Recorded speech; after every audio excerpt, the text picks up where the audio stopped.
Dhugaa waardiyaan karaa sin jira gisee irra nagadi kufu namoonni agarre jedhan ijoollee waardiyyaan achi jiran kan lafatti irratti walgaan agarreedhan obboleettiin ishii Ondaalam Gosaatillee keessumminatiidha akka torbee lama akka turte achi isaan bira ragaan ni jira ishiidha yaa mana keessa waan tokko qopheessuu lidatii har'aa kanaaf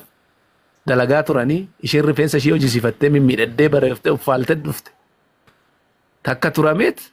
kanuma lafatti walgaa irratti walgaan malee kan irra nagarin kufnee agarree jechaadhaan ijoolleen kun maal fakkii kichuu kana jechuudha anaan akka ibiddaadha kan inni nagubaa jiru dhugaa waaqa jiraataa sinitti dhaggeeffadha mucaan kuni fooqii shanaffaarraati of darbattee kan isheen of ajjeesteedhanidha kan isaan gabaasaa jiran miidiyaaleen gara garuu an akkasitti miti kan inni huban sii galee akkatti nani hubadhu mucattii kichuu kana manatti ajjeesaniitu akka isheen of ishee of ajjeesteetti fooqii irraa gad darbatanii yaadaa jechuudha gaafa yaaduwan sii galee kanaafiyyuu naannoo ishee kan jiran abbaa manaa ishee isaa ta'uu naannoo ishee irra kan jiranii kan shakkamu hundumtuu mootummaatiin itti gaafatamuun dirqama sii galee yeroo baay'ee hubadhaa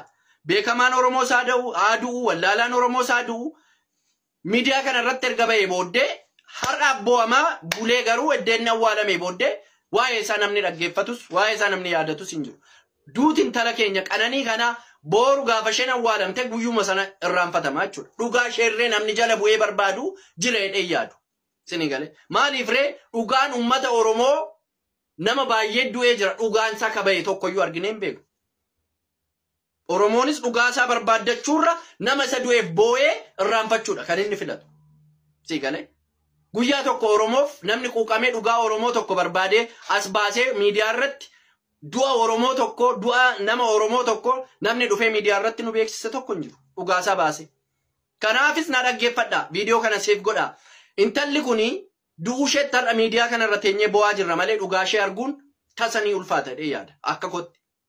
yoo waaqa sodaattu lafa sodaattu ta'e garuu du'a intala kana sababa isheen itti duute rakkinni ishee maal akka ta'e mana keessa jireenya akkamii akka isheen jiraattu abbaa manaa ishee faana gammachuu akkamii akka isheen qabdu ummata abbaastanii dhugaan tala kana yoo waaqa sodaattu ta'e dhala of jalaa qabdu ta'e dhugaan tala kana baastanii ummata Oromoof beeksisuun dirqama intala kana nuti ilaallee iyyuu hin quufne dhugaa rabbi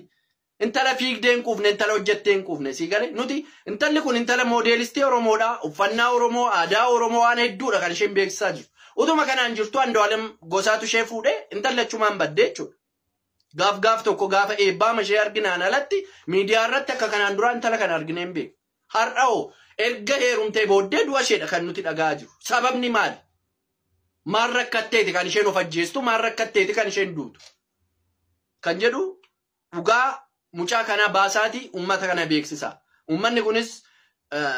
onnee qabaatee dhugaan talasaa barbaaddataaf miti garuu isinumti yoo waaqa sodaattanii dhugaa mucattitti kana waaqa sodaadha lafa sodaadha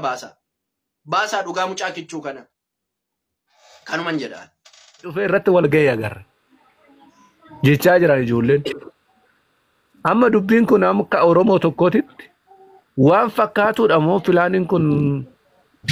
sin akkamitti yaaddan keessa shamarran amma waan kana irratti duddanii hojjechuu hin qabdan dhugaa fakkaata waardiyyaan karaa sin jira gisee irra nagadi kufu namoonni agarre jedhan ijoollee waardiyyaan achi jiran kan lafatti irratti walgaan agarreedhan obboleettiin ishii Ondaalam Gosaatillee keessumminatiidha akka torbee lama akka turte achi isaan bira ragaan ni jira ishiidha yaa mana keessa waan tokko qopheessuu lidatii har'aa kanaaf dalagaa turanii isheen rifeensa ishee hojjisiifattee mimmiidhaddee bareeftee uffaaltee dhufte takka turameet kanuma lafatti walgaa irratti walgaan malee kan irra nagarin kufnee agarree jechaadhaan ijoolleen kun maal fakkaatan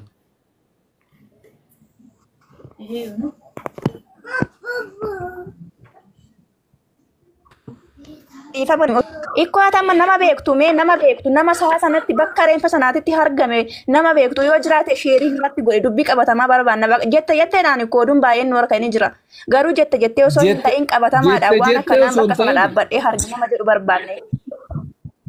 Hin beekta ijoolleen jettee jechaadha tiktookii fayyadamuu baatanuu hin beeku namoota gurguddoodha warra achi jiranii. warri beekamu namni tokko namni gisee ishiin kuftu arge ragaan hin jiru irra naagati amma laala amma kana beekan si aarsu lammaffaa ammoo mucayyoon ta'u uffaaltee miidhagsitee akka malee bareeddeetti kan dhufte gammachuurra turte ofiishiitifu Akkami mucayyoo tu fooqirraa of darbitee yan jedhuudha ammaan akka yaada tokkotti ana keessi kun gubatee kanaan haasaa jiru.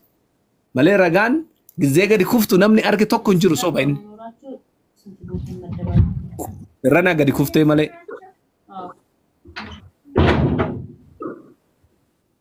Sanatu nu dhibe nullee dubbachuudhaaf kan nu dhibe ija keenya. Bakka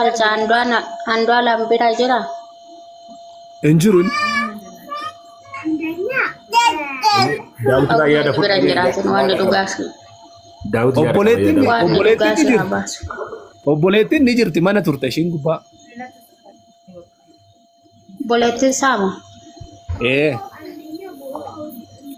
Ayyee Daawit yaada.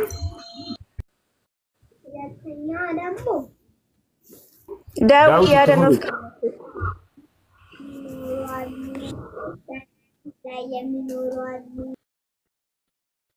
Daawit carraa si laanneef jirra waan ta'eef yaada kennuuf ibsaa dhoko.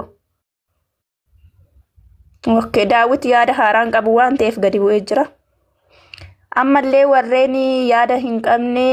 jaluma teessanii osoo nu hordoftanii nuti tola dubbii qabatamaa dhayuu barbaanna waan ta'eef amma bakka alchatti fufi mi'aati. Boontu ati immoo waan siin galle isaan kan gaafachaa jirtu atillee. Amma ani wanna itti fufu laali lilli amma dubbiin kun waan biraa osoo hin ta'in waan ijaan agarre ragaa ba'uun hin ta'u waan ta'eef amma ijoolleen xibbaqaa wayii waardiyyaachuu hojjetan warra achi hojjetu sun ijuma keenya namni kufee namni tokko argineedha hunduu rifataniiru mucayyoon baay'ee jaalatamtuudha nama hiyyeessafillee taatudha nama nullee nama baay'ee kabajnu jedhan ijoolleen nullee nu kabajjedhan akka nama zamana kanaati miti jedhan inni illee akkasuma. Lola hin qabanii jennaan inni hin beektan jennaan aara isaanuma wallolu harka wal qabee deemu malee isaanuma wallolu sirmaan arginee hin beeknudhaan gammachuudhaan kan deeman yeroo hunda konflaantaa ba'an akka ijoollee hiriyaatitti kan deeman malee akka irsaafniititti gargar illee deemanii namni amma kan si dhibu maanni. Aleessa viidiyoo haaraa hojjettee maxxansiteerti. Jechaa jira eebbaani mee eebbaa galchaan. Alamaayyoo eebbaa ol galchi koomentii warri illee Bakka argitee viidiyoo ishee. Viidiyoo ishee Harkisaan jira agalu. Eebbaa kottu si harkisaan jira. eebbaa ol gali qabaddu ol gali eebbaa. Kaleessa viidiyoo hojjettee turte viidiyoo haaraa. erga rifeensa hojjisiifattee dhufteedhaan kan hojjette. Yeen ilaaleen ture ganama har'aatan ilaalee. Akka malee ture mucayyoon gammachuu akka malee irra turteedhaan kaleessurum bakka unkaan muufaatu irraa of darbuu cinqatamii waan tokko miti yaa barumsanis ta'a waan hundaanuu mucayyoon kan beekamte waan nama akkasiiti miti unkaan muufaatu dhiisi waa takka gammachuudhaan mucayyoon akka malee qaabbattee turteedhaan kaleessuruma bakka gammachuudhaan nageenyi ishiitu adda ta'eedhaan siruma kalee. Reeffi beekanii gamoorraa gadi darbamtee beekan jalatti illee yoo ta'e waan ta'e miidhaan irra ga'ee mul'ata suni reeffa isiitirra namni waa laalee hin jiru bakkalcha. Amma ishiin dubbii amma be ishii baasuu didane amma warri bebbeeku keessa warri jiru dubbii kana jedhanii wanni hin jedhan ni beekta maal waa'ee biyya kanaa dubbachuun hin barbaadamu irra deebi'ame. Warra laalu reeffa isii saanduqa buqqisee mun jiggira Allah. Kan harkaa jira malee. Fagoo kanarraa dhufanii san ilaalanii fagoo kanarraa dhufanii jira malee waan kana duuba namni